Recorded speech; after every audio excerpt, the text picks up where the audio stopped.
to the Wisconsin Vegetable Garden Radio Show with your hosts, Joey and Holly Baird.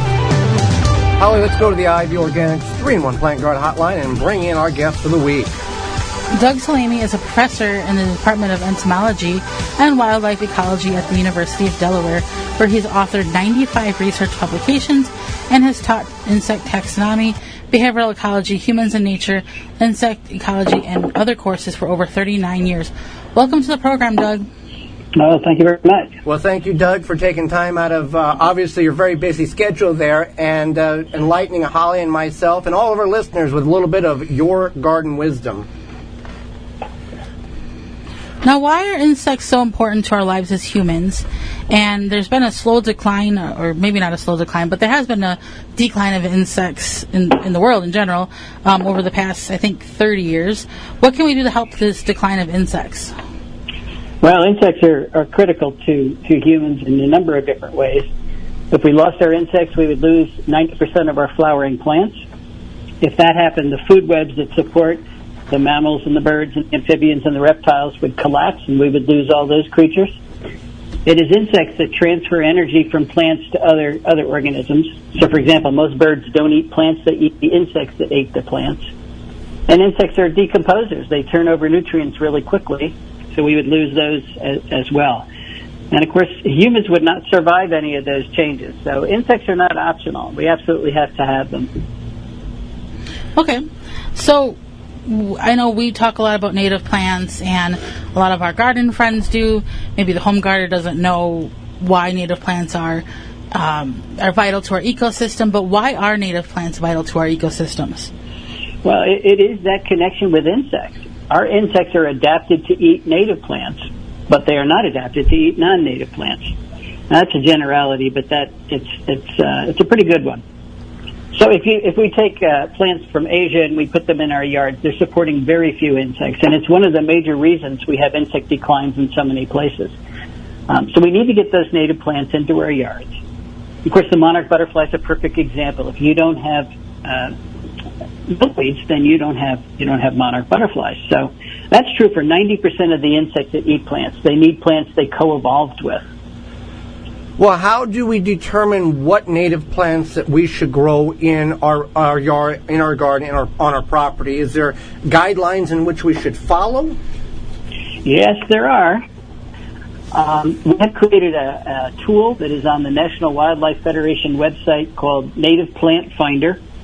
If you put in your zip code, a ranked list of the plants that are best at making insects will pop up for your county. So it's no longer guesswork. We can tell exactly which woody plants and which herbaceous plants are best at supporting the insects where we live. Okay. Now, a lot of times, like I know what biodiversity is, unless you done some research, you might not know what biodiversity is. But what is biodiversity? And as a home gardener, what can we do to increase our biodiversity, even just in our backyard? Well, biodiversity is simply the number of life forms around us. You can count species and say the more species you have, the more biodiversity you have. And the reason that's important is because it is the plants and animals around us that run the ecosystems that support us. And the more plants and animals in an ecosystem, the more functional it is, the more productive it is. We need productive ecosystems because they create the ecosystem services that support humans. So every time we lose a species from an ecosystem, it's less productive. That's why biodiversity is important. The best thing we can do for making biodiverse systems is to get those native plants back into our landscapes. Right now, we have an area of lawn the size of New England in the United States, and we keep increasing that every year. That is not a diverse ecosystem. It's not even a native plant. This is very poor at supporting the life around us. We've got to get our trees and our meadows and productive herbaceous plants back into our landscapes, and the biodiversity will follow if we do that. Well, you mentioned the size of the lawn that we have in the United States, and also we have to keep in mind that not all of that lawn is being treated organically. There is tons of chemicals being treated on lawns every year across the country. That's for sure. Most of that lawn is not being treated organically. We have ChemLawn and all these services that come and they spray on the calendar, and there's really no good reason to do that. There are very few lawn pests that are going to ruin your lawn. Mostly we're putting herbicides on there so that we don't have clover and other plants that actually are pretty productive. They're helping our pollinators. And we're doing this because lawn's a status symbol. We need to change our status symbols. And that's the thing. Whenever some people love their lawn more than they love their family. When it comes to that, but I mean it's the case there. And also I see this a lot at businesses or even homes. People have had their lawns treated, and it says, "Do not let kids or pets or walk on this." Basically it's toxic and you'll blow up if you walk on because there's so much potency to whatever they've sprayed on it.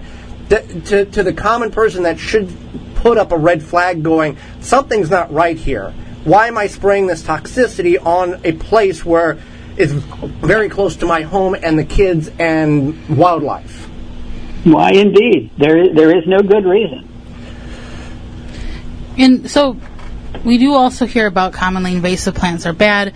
I know here in Wisconsin, the Department of Natural Resources provides a lot of information about that.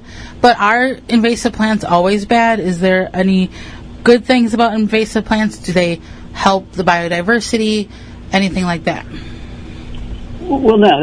That's the main reason that invasive plants are not good. They destroy biodiversity. An invasive plant, by definition, is a non-native plant. So it is not supporting the insects that we talked about, which means the food webs are really compromised where you have a plant invasion.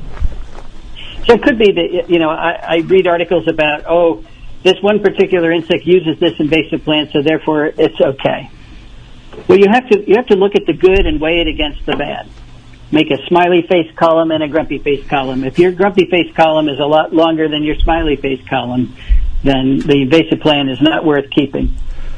Well, I want to go back to the native plants. Is there anything that comes to the top of your mind that is a native plant but now has been deemed invasive? No, because native plants cannot be invasive. So they can be aggressive and move around, but various native plants have always been that way. Plants always want to spread. And they have been duking it out with other native plants for millions of years. What the problem is, when we bring a plant from someplace else here, it arrives without its natural enemies. So there are no diseases and no pests, and it has a competitive advantage over our native plants. And that's the primary reason it becomes invasive. The definition of an invasive plant is that it's displacing native plant communities. So native plants can't displace native plant communities. They can. It's an interaction that has always occurred. Well, Doug, we really appreciate all the information that you've provided for us, and definitely I hope it gives our listeners something to think about in regards to just their own backyards and how they may or may not treat them. How can we find out more about you? I do have a website, bringingnaturehome.net. You can go and read there, or you can go to the University of Delaware website, and I'll be there as well. Yeah, you got a couple of books out, don't you, Doug? I do. Bringing Nature Home came out in 2007. The Living Landscape, along with Rick Dart, came out in 2014. And I've got a new book coming out in February called Nature's Best Hope. What can we expect from that new book that you've got? Well, it takes or what can you tell us? And essentially nationalizes them. I talk about creating a new national park out of the area that is now in lawn, or half that area. If everybody cuts their lawn in half, we can create a national park bigger than any of the ones that we have in the lower 48 states. Absolutely. Well, Doug, we greatly appreciate you taking time out of your day, not only to enlighten Holly, myself, but all of our listeners. Well, you're quite welcome. For more information, please visit thewisconsinvegetablegardener.com.